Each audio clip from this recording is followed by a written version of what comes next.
When Kaisan was arrested on August 21st, 2025, I was actually there. He's in the ODR program, which means it's a mental facility, independent living.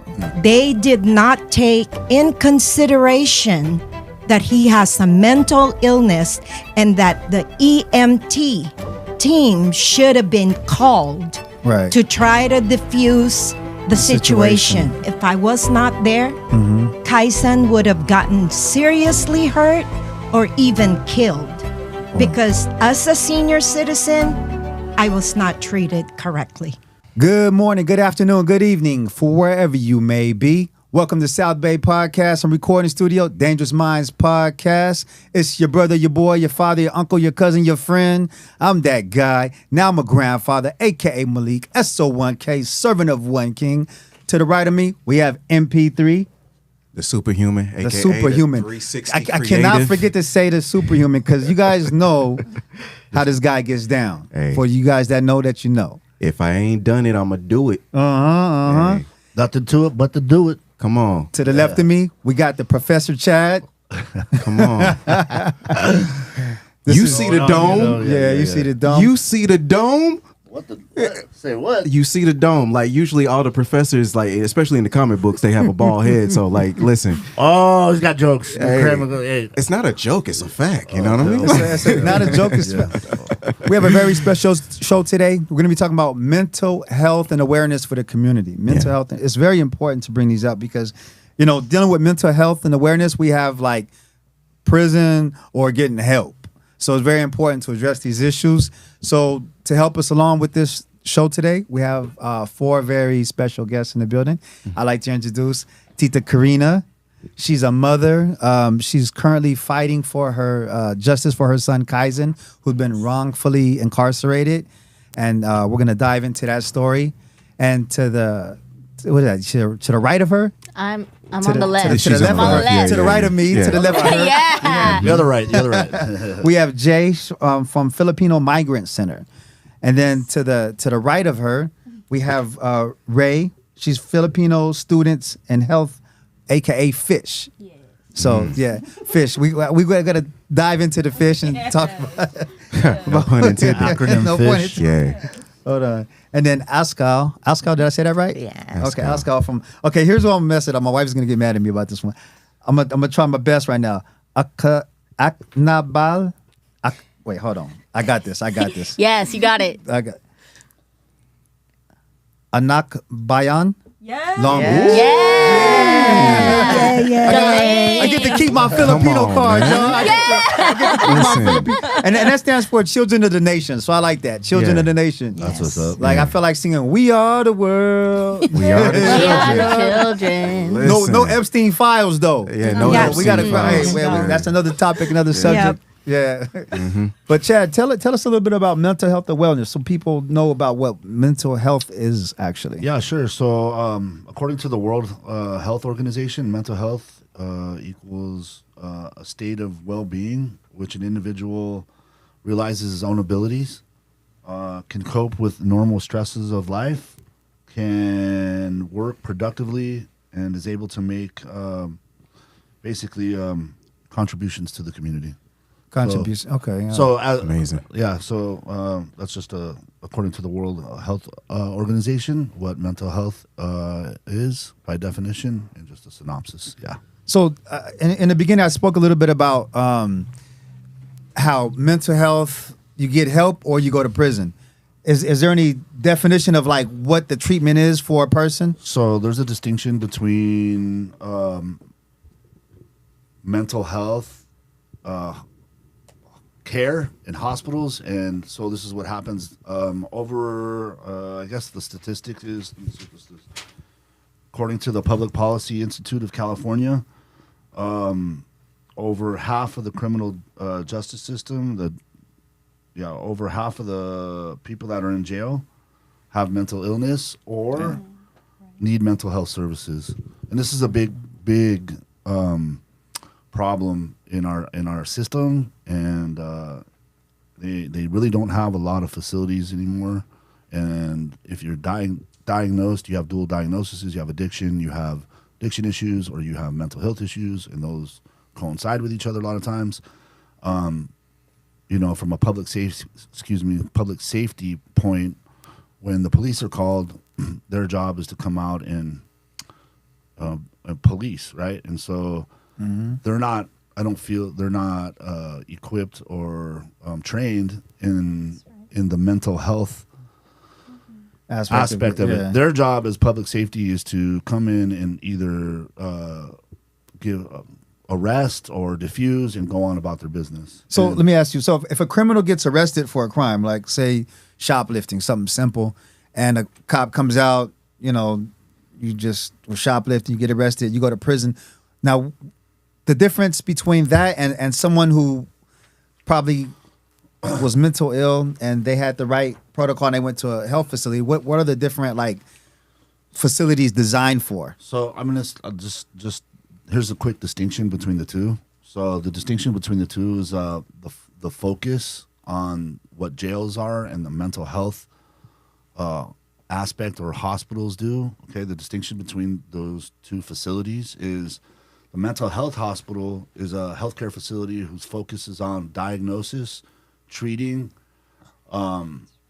rehabilitation, and caregiving for the mental health people and mental health issues. And the jail's focus is punishment, security, and detention. Dang, he said punishment. You Is know that what? slave labor? Like, I do want to dial it back just a smidge because like I think we're missing a key thing here. I feel like the conversation of mental health is fairly new. Like where maybe like people have talked about it, or like, you know, maybe the diagnosis, there weren't really many diagnoses. It was just they're crazy. You know what I mean? Because ADHD, for instance, was like a long time ago, but now everybody has it. You know, so there's a diagnosis basically for everything. This is the thing. When it becomes a problem with daily life, the person can't do their ADLs, activities daily, feed themselves, clothe themselves, bathe themselves, function in society. Environment is a huge thing in mental health.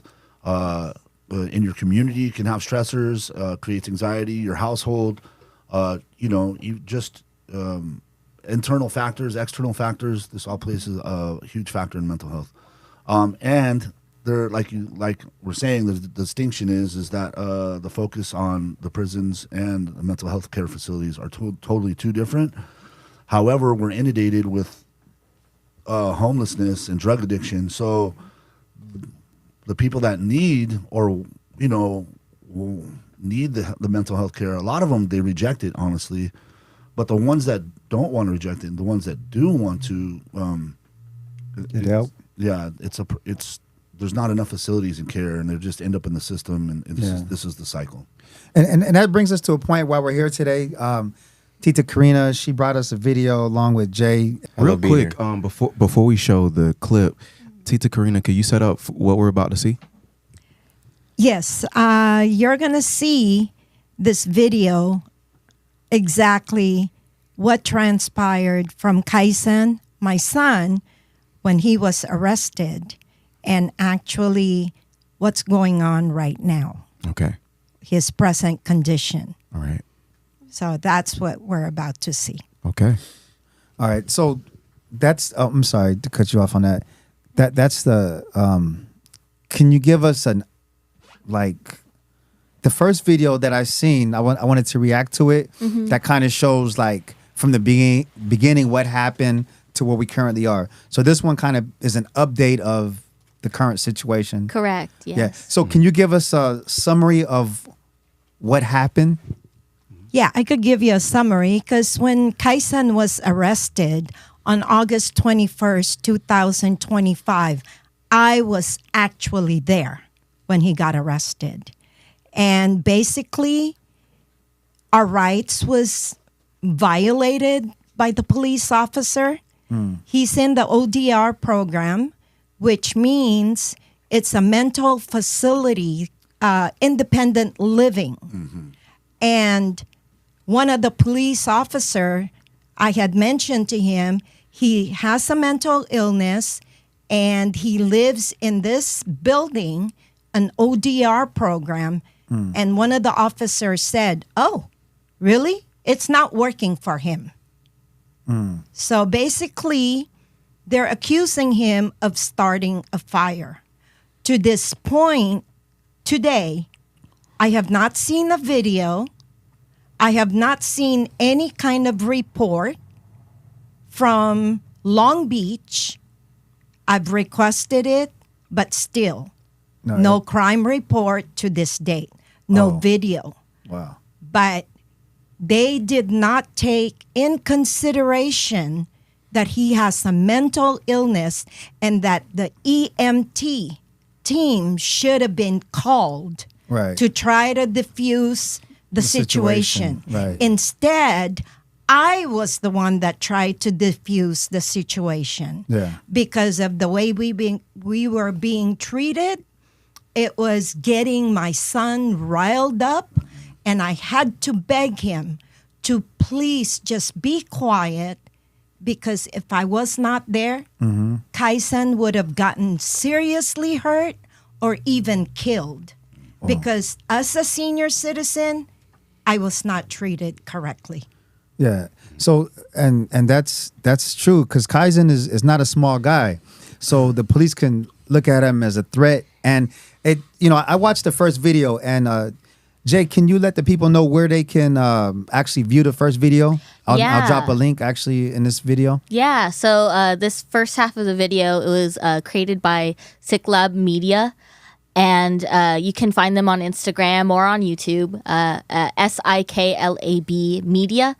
And they helped to formulate this video when we were first introduced to Tita Karina and Kaizen's situation. And we had helped her with many different things, including speaking at Long Beach City Council to advocate for her son. We also helped to show up for her with one of Kaizen's court dates to help assess his mental fitness to continue to stand trial. But yeah, you can find it on their social medias. It's a really awesome video. Okay, yeah. Because, from watching the video and hearing the story, sounds like the police would come in and hot. They came in like looking for Kaizen, like, where's he at? We about to, and I know when the cops come and they have a certain description of a person on mind, you're guilty until proven innocent. Like, because they got things to do, and it's a thrill, it's a adrenaline rush, right? Yeah. So he was coming from the trash can area to meet you. I know you had your planned date to bring him. Yeah, I see my food son and- every 2 to 3 days. Right. I bring him fresh cooked meals, and basically what I had told him, empty out the old food, throw it in the trash bin, and he goes, "Okay, I'll do that, Mom." Oh, I didn't And know that part. Yes, he said, "I'll go to the trash bin. Wow. I'll throw it out, and I'll meet you downstairs." Okay. And that's exactly what he did. This transpired within 5 minutes. I was driving and on the phone with him. He goes, "Okay, I'm going into the trash bin now." I said, "Okay, I'm down the street and let me park." By the time I turned around and made a U-turn, he was already downstairs waiting for me.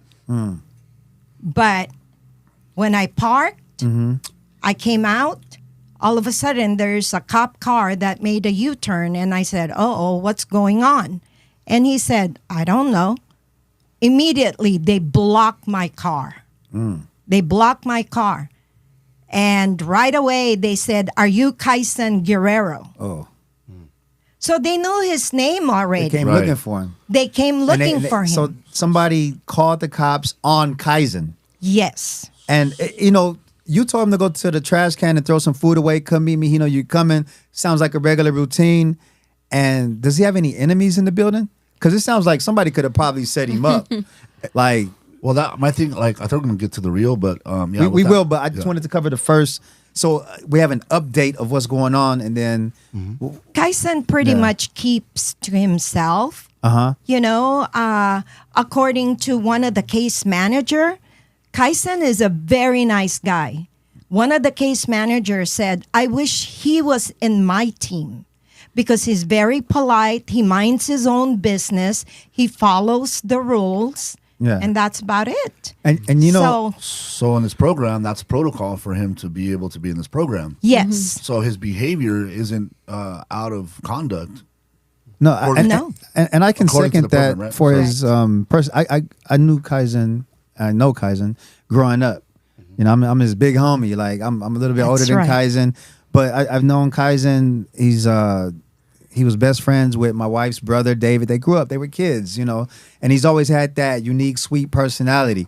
He used to be like, Hadari, what's the business? Yep. You know, what's the business? Because we were trying to like mentally focus on how to be successful in life. He got recruited to be a model. He was always into like positive things growing up. Of course, you get pulled in different directions growing up. And mental health is really like my brother I grew up with at, I think, 18, 19, he started flipping out. But, you know, he's, long story short, diagnosed with bipolar, paranoid, schizophrenic. He wasn't like that when we were playing football together, but he's always had that. But now it transpired into, you know. Tita Karina, I want to ask, because all of this is new to me. Like, I don't know Kaizen. Like, I haven't Right. seen any of the videos or anything. But just in your own words, like, tell me about your son. Because obviously they knew his name, but it's like, I want to know who is Kaizen Guerrero. Kaizen Guerrero has the biggest heart you could ever think of. He's a gentle person, very thoughtful. Out of my 3 kids, thoughtful. You know, even though it doesn't mean a lot, he'll buy little things for me, for my husband, for his sisters, nephews, and nieces. You know, especially Christmas. Oh my gosh, Kaizen loves Christmas. He doesn't have much money, but he made sure he was passing out money to the little kids because he knew it made them happy. He's really just a sweet person. He really is. But he's a big guy, like what Hadari said. Kaizen is about 5'11", and he weighs more than 200 pounds. So when the cops saw him, Yeah. they were like, we could handle this 2 ways, the hard way or the easy way. Got you. So when no. did like mental illness even become a conversation? Mental illness came in maybe in his late 20s. Okay. We started noticing the change in Kaizen. And then being When you say adolescent, change, like what do you mean? like just Behavior. behavior. Yeah, adolescence, you know. When I would tell him something, he wouldn't listen, you know. School-wise, he was doing good. Out of my 3 kids, he would ace the test without studying, Wow. you know. But just, he's a strong-willed child, so he did what he thought was best for him. Yeah. Okay. And, you know, him and David, they grew up together. They were doing their own thing. You know, I was around though. Okay. But just the challenges in life, and if the sign of mental illness was there already, he was seeking help. But since he's past 18 years old, I could not get involved because now, by law, he's an adult. Yeah. So you never were able to obtain conservatorship of him? No. Because No. I remember, like, my mom had my brother. She had him put into a facility, a lock. I don't even know if that facility exists anymore. It was somewhere in Lakewood, I believe. There is a Yeah. lockdown facility in the Long Beach, Lakewood area.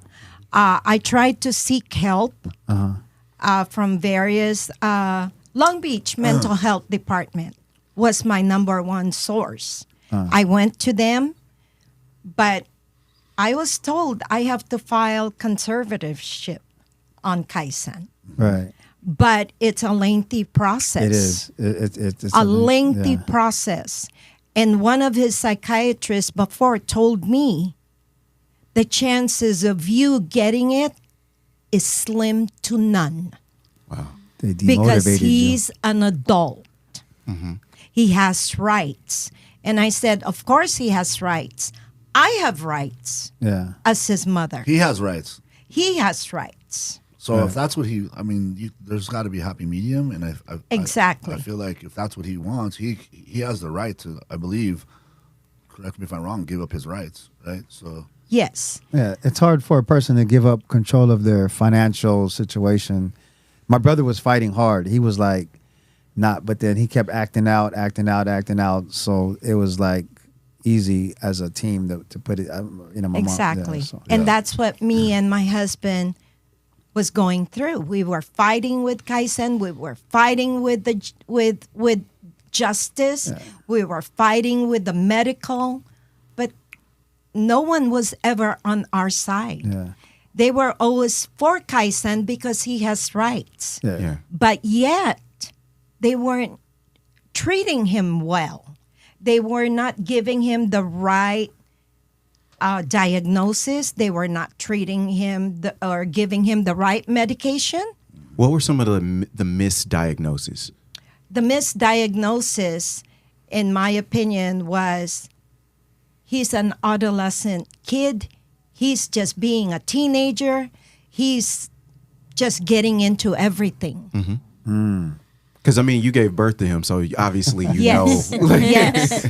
And, and we had a good relationship with Kaisen, me and my husband, Yeah. and the two sisters. We were close. But if you're battling with an illness and it's not properly medicated, Right. that's where Kaisen's life started going downhill. Okay. Yeah. So on that note, when did the police become involved? Or when did you first? Well, then Kaisen started getting in trouble. Oh. Yeah. Kaisen started getting in trouble because he didn't know the difference. When he would have a psychotic attack, they thought he was on drugs. right. That's the first thing the policeman would say. That's like a common profile, It's either or. too. Either, Yeah. exactly. He's either on his drugs or he's not on his meds. Exactly. So how do you And- right? There's and a polar most opposite. of the time, there's no meds. Most of the time, there's no meds. Yeah. There is one case manager that told me the reason why Kaisen is taking drugs because he's self-medicating. Goodness. He wants to stop Regulate. hearing the voices that's talking to him. Can you imagine being a person that has does he have auditory and visuals? It's schizophrenia. It's So- schizophrenia there's and different paranoid. there's different types of schizophrenia and levels. Like there's bipolar 1, bipolar 2. I'm pretty sure there's with schizophrenia. When I had to take my psych class, one of the exercises that our psych teacher did was there's a pot, like a big circle in the circle, and outside of the circle, you're the circle, like the nucleus, and outside of that, there's like 8 different things going on, and having evil things being yelled and screamed at you, auditories, visuals, you can have all of that going on at the same time. But, like, That's a lot. I kill you, I want to kill you, I died. Just Hearing voices and horrible seeing things, things, Yes. horrible things. Yes. And so, I mean, I didn't even partake in it at that time because I was going through a lot of emotional things at the time, and I just couldn't deal with it. Imagine that, having that, and trying to sleep with that, and just all you want to do is turn it off. That's all you want to do. Yes. So you become violent because you're just not in your right mind. It's a safety and security issue, right? So it sounds like schizophrenia even entered the situation. And they don't late. present till they're really, really. Sometimes they present younger, and sometimes they present older. Older. Right? And the okay. devil's Yeah. alive and a liar, so we have to deal with the weight of that as well. Yeah. Influence. But Dangerous Minds podcast, South Bay podcast. Let's get into this real reaction. Let's go.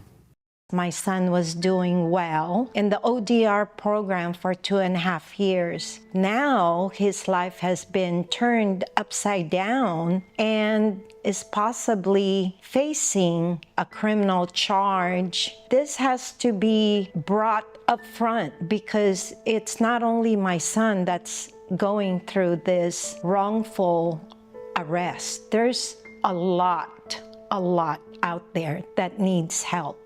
Not just my son. This journey started after 2 weeks of Kaisen's arrest, which was August 21st. My daughter Candace put me in touch with the Filipino Migrant Center.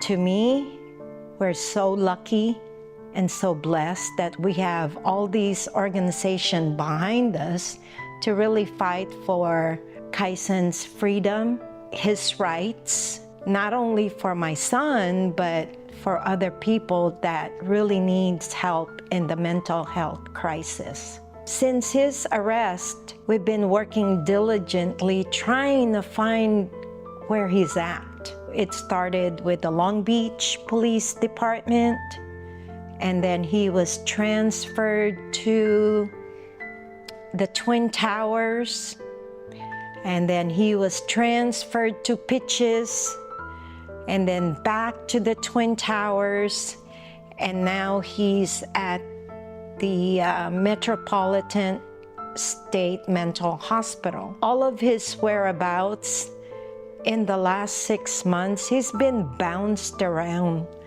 and with no notification from anyone. Not from his public defender, not from the Department of Mental Health.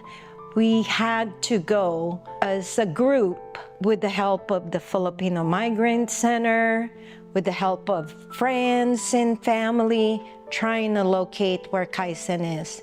And good thing we have the resources to find where he's at. But he's been bounced around, and Kaisen even made a comment to me. He doesn't know where he's gonna go next. He doesn't even know how long he's gonna be staying at Metropolitan State Hospital. During his time, he's only been seen twice by a psychiatrist, and I'm not even sure if it is a psychiatrist. I asked Kaisen, and Kaisen said, I think so. I think he's a psychiatrist. There are 3 demands, actually, that we have to ensure Kaisen receives the proper medical care and treatment for his mental health. Number 2 is immediate review of the implementation and effectiveness of the mental evaluation team program. And then the last demand for us is the immediate release of public records on the case of Kaisen's family. Those are our 3 demands. This is not just for my son. This campaign and demands and procedures that we're trying to implement, we're hoping that it will also help other individuals in the community that's suffering through mental crisis, that's suffering through the unfairness of justice, and hoping that we could really implement all these steps so that city officials can follow it and implement it in their guidelines, how to deal with the community dealing with mental health crisis. There we go, Dangerous Minds podcast. Real reactions. Let's start off with Oscar. How'd you feel about that video? Watching it. That was an exclusive. Thank you guys for bringing that and sharing it with us. Thank you so much. You're welcome. Yeah, Thank you for Edited bringing by this. FAK, or Filipino Artist Collective. So Oh, okay. My daughter's a Filipino artist. Oh, You got to see some of her cool. work. Yeah, we got to try, but my wife always says, your daughters look more Filipino. They're not going to believe they're black. I said, no, we, Yeah, that was actually my first time watching this video. I think I've seen like the last one and like some edited bits. I really like how it's come together. I feel like it does a good job at kind of encapsulating what the campaign is about. We actually added a new demand recently. Tell us about it. Is that the one I'm talking? It is. So yeah, we're actually now fighting for the immediate release of Kaizen as well. There is video footage, like the charge that what he's being charged with is arson, right? For setting a fire in a trash can or in the dumpster. But the only footage they have of him is him walking away from the dumpster. Basically, he went to throw away trash. He saw there was a fire. He pulled the fire alarm. And then he went to go downstairs to meet Tita. And the only like evidence they have that he set the fire is just a video recording of him walking away. And like I believe the fire damage itself, it was like this big, right? It was small. It wasn't like intense. No damage, no damage. injury. Right. No, none. No, Yeah. no, And none. and okay. And we took pictures of And you it. took pictures. Okay, Yes. that's good. Yeah. And they haven't showed you any footage? Nothing. No video? No video. The Long Beach fire investigator, arson investigator, showed me a video of Kai-san just going out of the trash bin. That was it. Yeah. He asked me, "Is this your son?" I said, "Yeah, that's Kai-san coming out of the trash bin."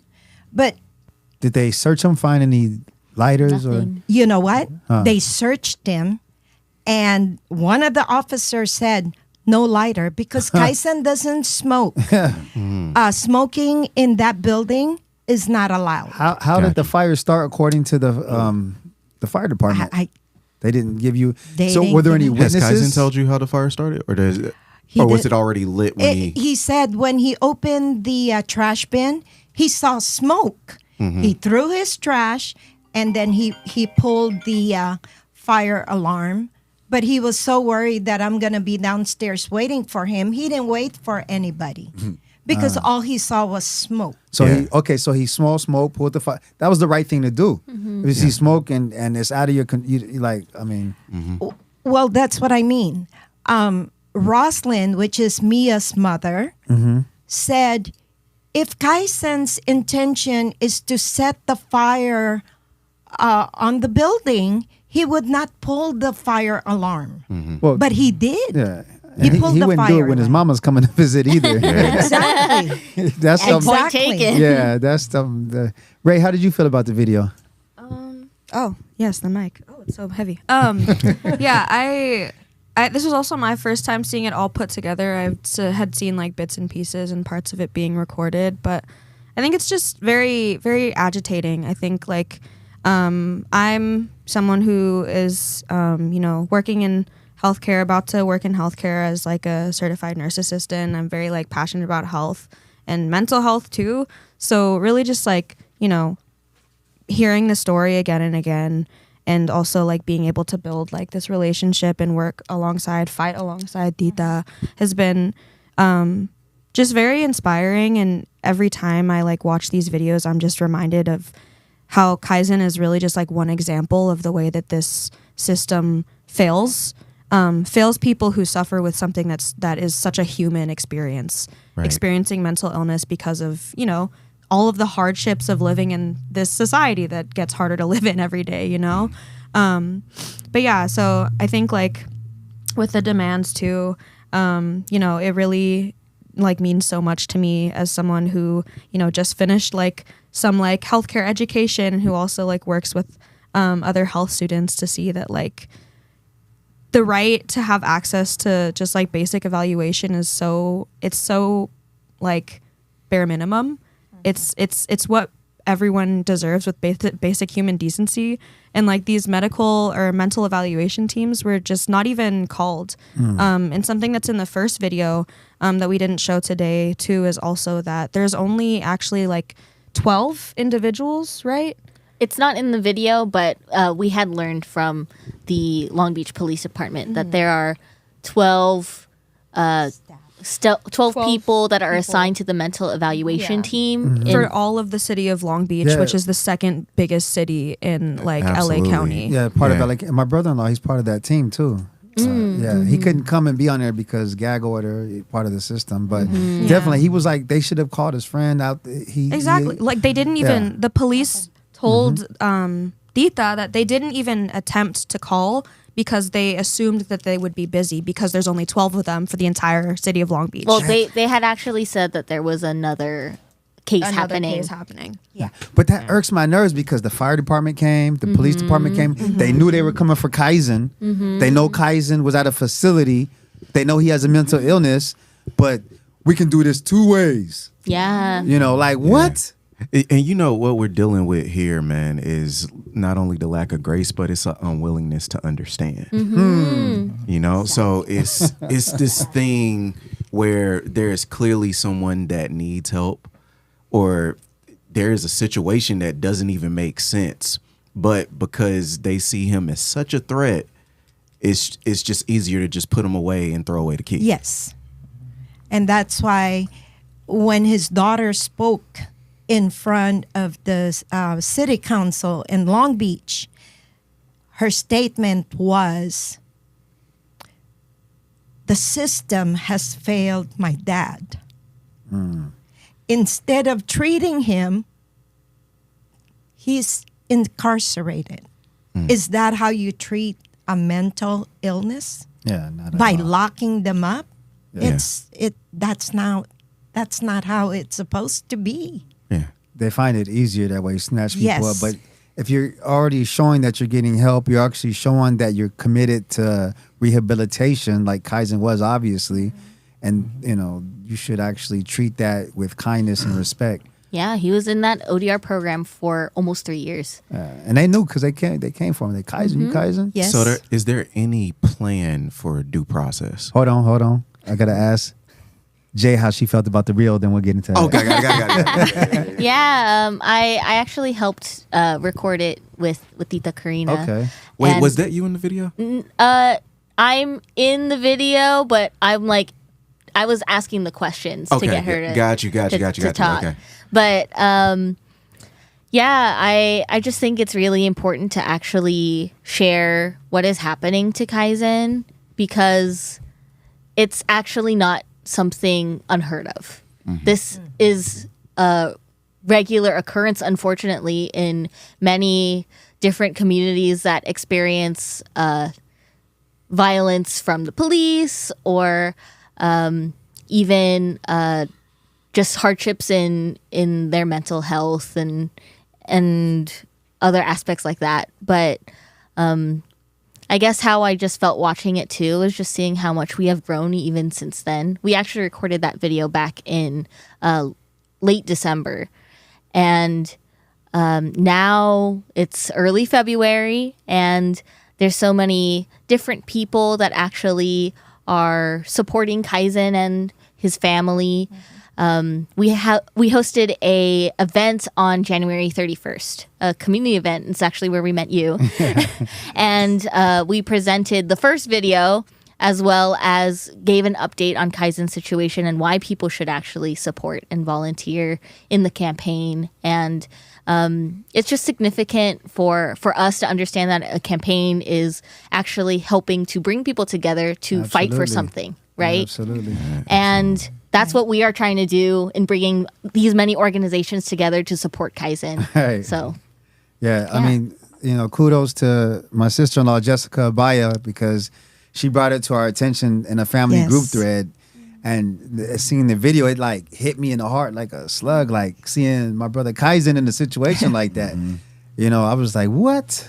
No, we gotta do what we can to support him. Yes. And I'm sure a lot of people feel like that, whether they can make it or not. It's the importance of, what we can do from afar and from a closeness to help support the movement of justice for Kaizen. Yeah, and I'm not just doing this for my son. I'm doing this for the community. I feel bad for people that don't have the support. Right. Kaizen is lucky that he's got me, his dad, his sisters, the family. Yeah. What about the other guys, the other people that's out there with mental illness?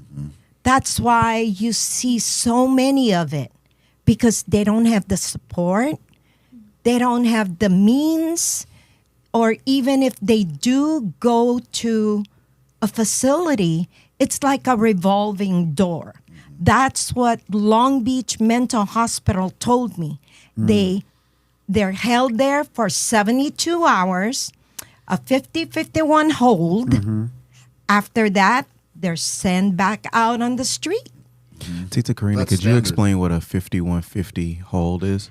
It's basically they get arrested, they're taken to a psychiatric ward, and they're held there for 3 days. Wow. Because 1, they don't have family.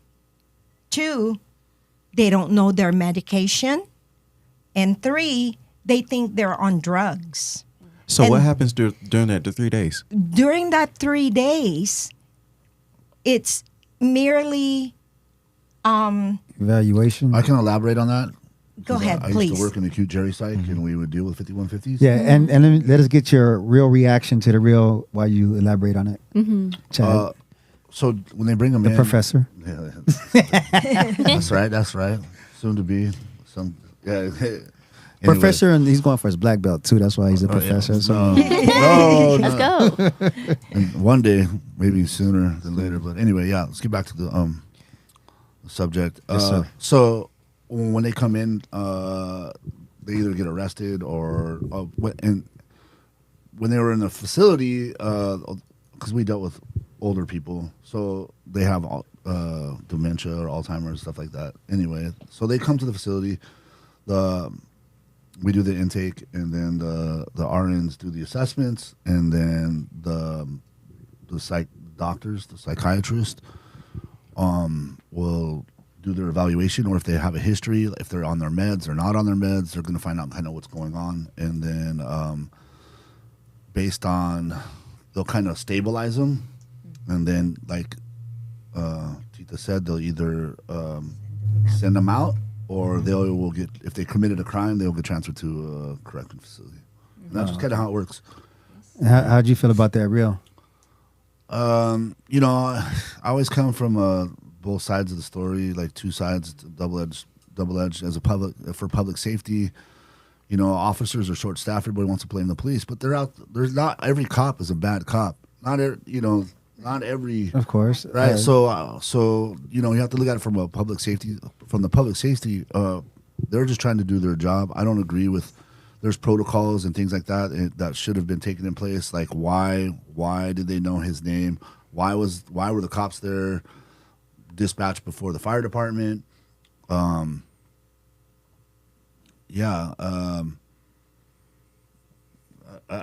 just what else? I think they had bad intentions. How do you feel about it? Yeah, I mean, yeah. it just leaves me to question, like, so what's the next step? MP. Like, is There's no anyone- evidence. Why? Yeah. So if there's no evidence, whether he like, did it or how's- not, here we just kind of said that whether he did it or not, that's irrelevant. Why did he do it? Because he has he's mentally ill, and like we talked about earlier, the statistic is, according to this Public Institute of California, over half of prisoners in the state prisons of California are mentally ill. So that means over 50 to 60, above 50% of the prisoners in the California jail system have a mental illness or need mental health services. This is a problem, and this is the distinction why we need more mental health hospitals in the state of California, because they're mentally ill and they don't need to be punished or have any.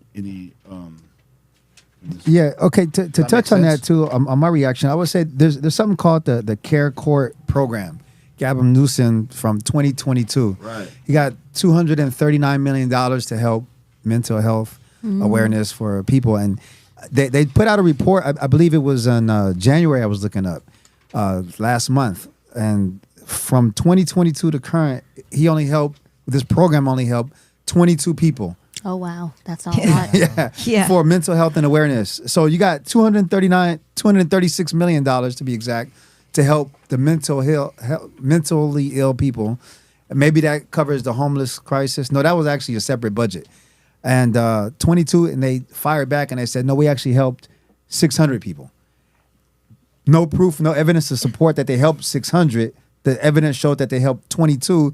And even if you divide, 600 people going into $236 million, that's shy of $400,000 per person. Yeah, that's a lot of money. Follow a the lot money, of find the money. crook. Where's the money going? Exactly. Exactly. Exactly. And it goes down to why the cops showed up, the fire department showed up, but they didn't have the right manning to have the mental care health facility workers show up. Yeah. So Well, they knew that they were showing to a mental health facility. So Yeah, like, but well, they didn't have the right people show up on time because they were short 12 No, people what with all the chaos going on, all the mental health. They have 12, really? And you got $236 million of a budget. And we don't know. Where's the, hold on, give us. We're not ready to show you the books because we don't have the books. Like, come on. yeah, which brings me to my question. Like, so what is the plan for like Kaiser's due process? Or are there any Kaiser's- like? yeah. I mean, he should just be. He should be released already. I mean, the Well, whole yeah. time. Period. This is what I was going to say.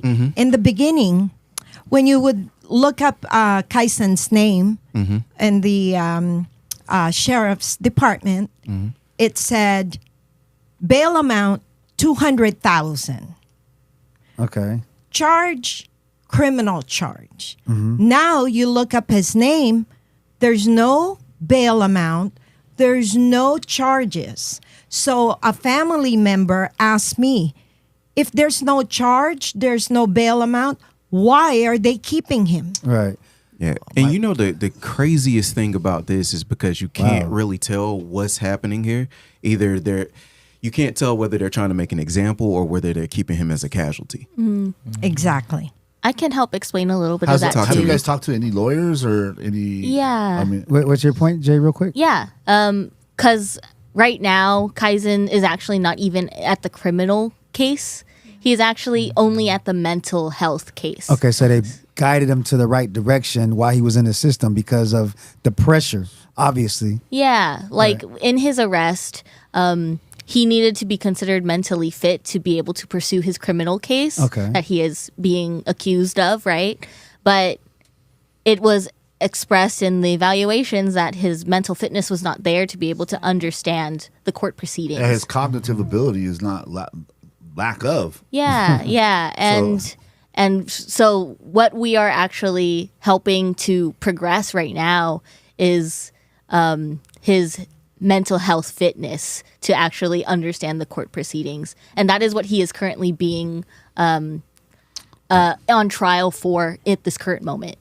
And for 4 months, he's actually been determined court date by court date. Like, oh, he is not mentally fit. He's going back to Pitch's Detention Center. This is a money system. I don't mean to interject. Yeah, but no, Yes, it's it true. is. This It's is true. It is. This is what happens because I mean I thank God I've been in my mom's been a nurse for 40 years as long as I've been almost alive, and I got involved in the healthcare, and I thought I was going to follow that path, but you have to, if you don't have anybody in your family that's knowledgeable about healthcare or any of these things, or an advocate, at least an advocate, right? You have, unfortunately, in today, we have to be our own advocates. And if you're ignorant, Yes. Yeah. if you're ignorant, you're going to get taken advantage of. And unfortunately, 30, 40 years ago, the healthcare system was geared differently. Even today, like Right. they want to care about bed days because they care about profits, right? So one of my mom's biggest challenges as being a nurse is having to manage this patient and give them the quality and amount of care that That's they need, right? But Yeah, also they can't with the amount Yeah. of people that come in all the time. And like you were mentioning too, even prisons are a profit system too. Yeah, It's been shown many time and again that different companies are actually incentivizing different jails to incarcerate more people in order to earn more money. This is even shown in like the ICE raids that are like happening. and stuff too. I know Core Civic is a very significant company that's earned a lot of money through detaining people. And I don't know if you wanted to add something. Yeah. Something that I've also been doing with my organization, Filipino Students in Health, is we've been going to the different Kaiser Permanente pickets because the nurses are striking right now. Right. The nurses and like multiple different like workers at different levels in the healthcare system are, going on strike, and they have been for, I think this is like the third or fourth week now. But something that we've learned through going out to the pickets, and also just like digging deeper, like follow the money, you find out who's really, culpable. Yeah, follow the money, find the crook. Exactly. Like at the same time that a lot of these nurses who are, they're not in a situation where they can actually give adequate care. Like I've been in a healthcare facility as like a CNA where like I want to give care to my patients, but I literally cannot because of the way that, quotas are set up, or because of the way that like the hours and the staffing is set up, or being short staffed, and like blockers. Yeah, like these workers, while they're not being paid enough, we found out that Kaiser is sitting on $66 billion of reserves that are going to those very same companies that are building these ICE detention centers. And it might seem a bit far-fetched and like not super connected to Kaizen, but it's so deeply connected because even though Kaizen was born here in this country, he is experiencing a lot of the same exact medical neglect while being in detention that a lot of our Filipino migrants who are in detention are facing. And it's not a coincidence. It's for profit. This system prevents people from actually being able to heal and be rehabilitated. It's profit centered, not care centered. Right. And so like that was the focus way back when. Now it's just get them in, give them the care they need, and send them back, and hopefully they follow up. Right. And then the nurse to patient ratios, depending on the level of acuity that the patient is, whether a med surg, they're tele, whatever. Very drastic difference. Yeah, it's very, So if you're a med surg, sometimes, and at Kaiser, I believe at Kaiser, the nurses there are total care, like they're primary, and they don't have CNAs. So they have 3 to 4 patients, and depending on the patient's acuity, meaning how much care they need, I used to work at St. Francis Hospital, big ups to St. Francis, all the charge nurses over there, 4th floor. Whoop, whoop. I would show up sometimes, and I would honestly reject my assignment because you asked me to have 3 nurse stations, and all my patients are pretty much total care, and I just don't feel like it's safe for me or the patient. That's number one. And I go in the room, and my beeper's going off, the phone's going off, and I'm over here. I got the patient on the toilet. I can't leave the patient. There's a fall risk. Might be psych. I've been a sitter. Like it's just what's going on, and it's overwhelming. And big respect for the nurses that are on strike right now. Please keep doing and fighting the good fight. It is relative. It is what I was going to get back to is now it used to be patient centered, and now it's not patient centered. I'm just coinciding with what you said. And so it's just all for profit. And It is. How do we negate and if people aren't in like getting their health care, then they're likely being directed to go to their prisons. And well, that's what I'm saying. Like, this is the problem. Like they come in, they have a mental health diagnosis. There's not enough facilities. They need to have some type. This is the distinction, right? This is the distinction between a mental health hospital and the jails is the focus in the jail is punishment, security, and detention. For a mental health hospital, right? The focus is on a diagnosis, treating, caring for people with mental health issues, and rehabilitation. This is a very different approach and focus on the system. yeah, Tita, I was So this is wondering the distinction. if you wanted to bring up the Rabanta case, like related to that. In just doing my own research, because first of all, I always had to find where Kaizen is. Yes. I never heard from the public defender's office. I never heard from any facility that he's there. I'm always going online, just trying to find where my son is located. Tita, how would you know that he's missing? It was like It was a couple of times where I scheduled a visit, and this is at Pitches up north past Magic Mountain. You would schedule a visit. 2 of my visits got canceled, and No explanation. Just no canceled. explanation. So I would go online and see if there's any explanation. Nothing. Every day. That's scary. I'm online. Every Yeah. day. Have a right. It planned is visit. scary. Yes. And it's a lot of Canceled. anxiety. I And know. she'd travel very far And- just Yeah. to get there You know? too. What's going Online on? every And then they're day, moving him every even hour. further away. Yes, we were online. I was online, and then Kaisen is very resourceful. I've always told them, wherever you are, if you could call me, just to let me know where you're at. Yeah. So I found out they put him back to Twin Towers Detention Center, Sent and them I'm to the like, dungeon. why back at Twin Towers? Yeah. I don't get it. So he called me. He said, Mom, I'm at the Twin Towers. I don't know why. Wow. Okay. So that's how I would find Kaisen, just on my own. But back to Robert Bonta Yes. in doing research. Robert Bonta has filed a lawsuit against Los Angeles Sheriff's Department That's right. for inhumane condition in the men's central jail in Los Angeles, the Twin Towers. Inhumane condition, they're saying there's feces on the wall of their rooms. They're being served moldy food. Water has a foul smell, like a sewer smell. And so he had filed a lawsuit against them. And here I am, I'm thinking, oh my gosh, Kaisen is at the Twin Towers. Yeah. And this case is pending? And this case is pending. It's still going on. Wow. Janice Hahn filed a lawsuit because Oh, it wasn't a lawsuit. It was passing a motion. passing Yes. a motion.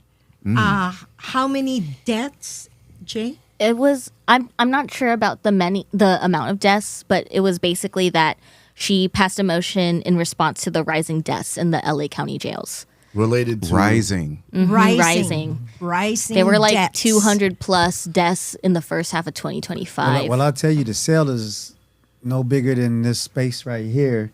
I'm talking about like where we're shooting at, even though we have a bigger space. Now, X out all the other rooms just from where we're, and they'll put 4 people to live with a toilet and a sink. And you got to fight for the top. And, Right. and yeah. Wow. So at pitches, I'm always asking Kaisen, tell me what's the situation. So pitches is a bullpen, open room. And he said there's about 100 of them in that room. Yeah. And it's A just dorm, set up yeah, style. with bunk beds. And I said, wow, no wonder they put Kaisen on olanzapine, which is a medication Kaisen refused to take because it made him feel like a zombie. yeah. Wow. All it does is it knocks you out. The reason for them giving olanzapine, imagine 100 guys in one room. Yeah. One has a psychotic attack, it's going to be a riot. Yeah. For sure. So they're all being overly medicated. Yeah, they're not being rightfully treated. No. And with all of these factors and conditions, there is no way he'll ever be able to even cognitively go through his trial. Yeah. yeah. Well, he's Right not. now? Like, He's it's a not. catch-22. He's Like not it- on the proper meds. Like He's not. Yeah, he's. I mean, can you imagine him just being in there, like the anxiety, the stress, and his diagnosis, what he has and what he's going through? It's just like he like if he's calling you, and he doesn't understand. He's calling you and telling you he doesn't understand because he doesn't He understand. doesn't. He doesn't understand. So I think the synopsis and the overview is if there's no evidence, there's he's been through the system already. there's already a diagnosis. He needs to get the right meds. The He right needs to get regimen. straightened out, and they need to release him and put him back in The ODR program. where he was doing fine. Exactly. Period. Absolutely. He was there for 3 years. If you guys could get letters of recommendation, things like that on his his behavior and conduct, I don't see what the issue is. Well, right now they kicked him out of the ODR program Yeah, because but of the arrest. because of the arrest. that's a technicality. I would talk to the You know? I would talk to the supervisor, whoever's the head in charge, and they would somebody that has compassion. If it's a nurse and it's a real nurse, they should have compassion and empathy. I mean, and understand Right now, right there. And here we go. If that's not the case, it comes down to money, right? Right. Because there's somebody right behind him that's going to come in and do the same, Yes. not do the same thing, but it's a money thing, right? Because It's if always a he matter. doesn't- History repeats. Yeah, You know? so if- yeah, yeah. That's a sad thing. Right, But, right, and right. For him, for everybody to have peace of mind and to be okay, he needs to come home and just be free, right? That's how I feel like he just needs to come home. Because there's right no now, evidence. yeah. There's no evidence. He's mentally ill. Yeah, let and him go. it's a one of the it's a public crisis. defender told them, the Long Beach public defender Let him go already.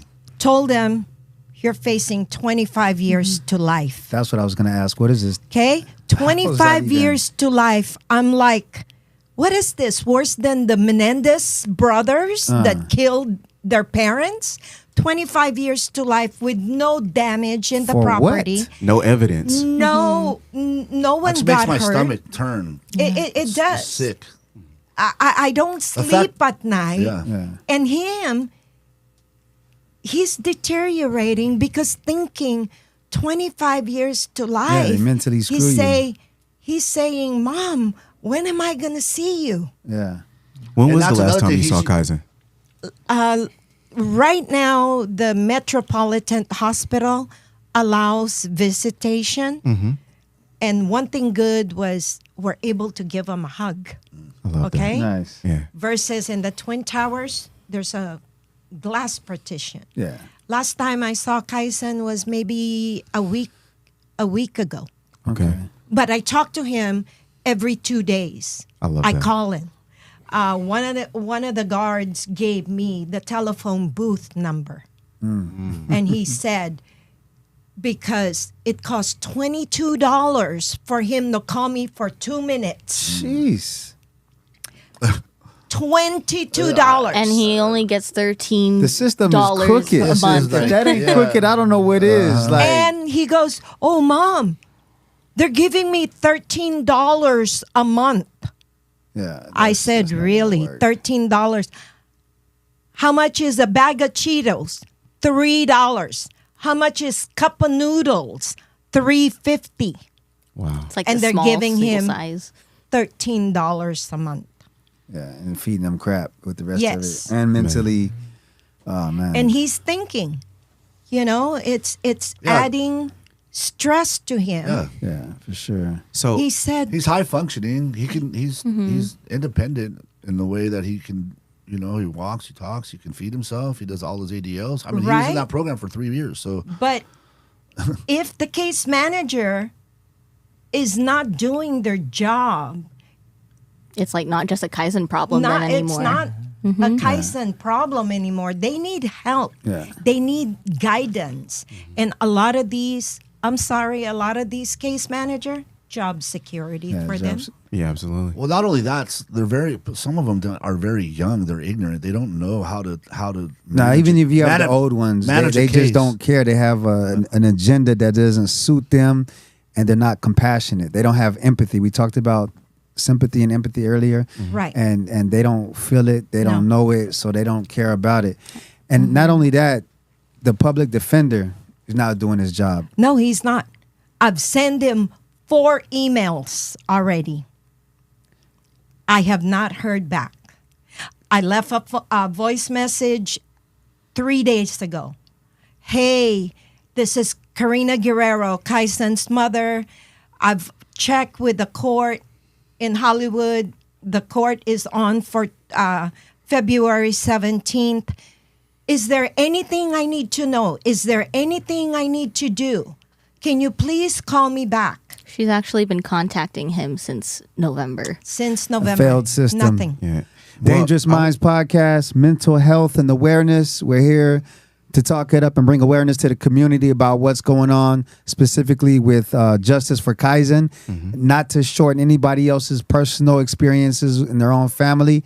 You can reach out to us at South Bay Podcast for more information if you need support, help, and anything we can do to network and get the community to rise against the oppression by our government. Gavin Newsom's $236 million budget that he's been There given you that go. should be helping with situations like this and many others. We got to hold the people in power accountable because we the people Yes. have the numbers. Yes. We're dealing with each other in these streets and they eat off of us, you know, so we got to take care of each other. We got to love one another. So Tita Karina, like, how can people help or support with this cause? Join the campaign with us, not just for Kaizen, but for the community, for people that needs help. Right. You know, when I first got into this, when this first happened to Kaizen, me and my husband looked at each other and we said, where do we go from here? What are we going to do? Okay. My daughter is very active in participating in the community. She put me in touch with FMC. Originally, I met 4 people. Now, I met hundreds and 20 organizations that I never knew it existed, that's out there, that's willing to help the community. Okay? Join the campaign, not just for my son, but whoever needs help, whatever family that's dealing with mental health crisis. All right. And we have 3 of those organizations here right now. So if you guys would give us some explanation of who you are and what your organization does and how it can help the people. Yeah, for sure. Specifically to the Filipino community, because I mean, those are Yes. Filipino organizations. Yeah, so I'm with FISH, or Filipino Students in Health. We're based at CSULB, but we really are just a collective of Filipino health students and like aspiring professionals who we're tired of being part of a system that works against us and actually being able to provide care for people and do what we're passionate about and do what we are good at and what we're taught to do, you know. So we're really here to get together, to bring people together, bring aspiring healthcare professionals together to understand that healthcare is not neutral. It's not a neutral thing, but it is also a deeply political thing, and it's something that we need to fight for the rights of healthcare workers, fight for the rights of patients, and fight for a society where, you know, a society that doesn't make us sick in the first place, mental health wise and physically, you know. There we go. There we have it. Oh, I got a mic. Thank you, though. Double making. I'm from Anakbayan Long Beach, or ABLB. We are a Filipino youth and students organization. We're actually just the Long Beach chapter, and we fight for the liberation, rights, and welfare of Filipinos, both in the Philippines and also abroad, because so many Filipinos have had to migrate to support their families. That's the reason why most of us are here today. Nice. But yeah, Cousin is, you know, part of our community. The issues that he's facing are one of many. The situation is not like an isolated case. Like, as we've been talking about, this issue is systemic. And, you know, the system and the people in power seem really big and insurmountable. But it's only through coming together as a community that we can really fight back, because, you know, we really do outnumber them. Absolutely. And that's also why it's important for us to do this, because, you know, this is also how we fight for systemic change as a whole. Absolutely. Jay? Yeah, and I'm here with the Filipino Migrant Center. We are a nonprofit that's been based in Long Beach for 15 years now. And now we actually do work for the working class Filipino community all over Southern California. It's actually how we met Tita Karina. I'm actually part of the direct services team at Filipino Migrant Center. So that's how I was able to be introduced to her and to Nice. Kaizen's situation. And our role here is actually to just help to connect our community to other community that wants to support them. So even though we're a nonprofit, we do a lot of different services work for the community, especially for working class Filipinos. We also understand that it's not our role to necessarily lead these people that are going through struggles and going through all of these things. Like, we're not telling them what to do, right? It's actually like the community themselves that really can express their own leadership in fighting for what they know that they deserve. So You can point them in the right direction. yeah, we try to help point them in the right direction through many different ways, and we also provide free services to the community too. So feel free to check us out. We have an office in Long Beach.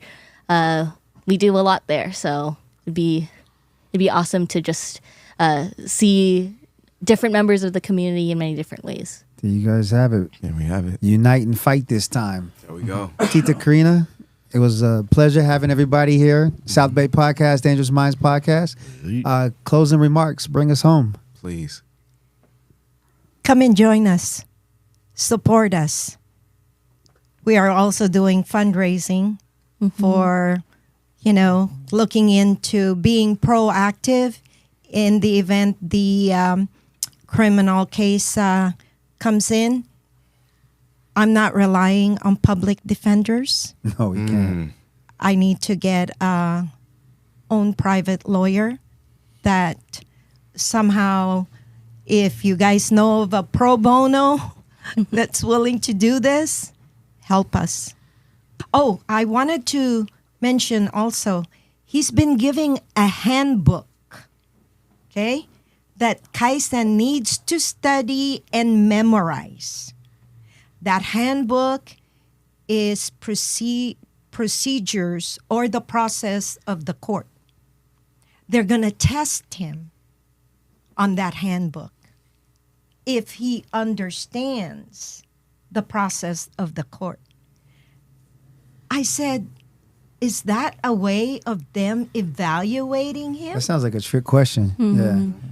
You can't base it on that. He might have some kind of understanding how it works, but nobody understands the court system. Exactly. How it And works. especially No That's one. why in you his have condition, an attorney you know? to represent you and to explain to you, because there's things that will definitely go over your head. So for them to even try to put him in that situation is doubting his incompetency. Yes. Yeah, and because of his diagnosis and where he's at, like the anxiety and just everything that he's going through, it should be up to his healthcare team, right? Yeah. Right. That's ultimately because the psychiatrist needs to be able to.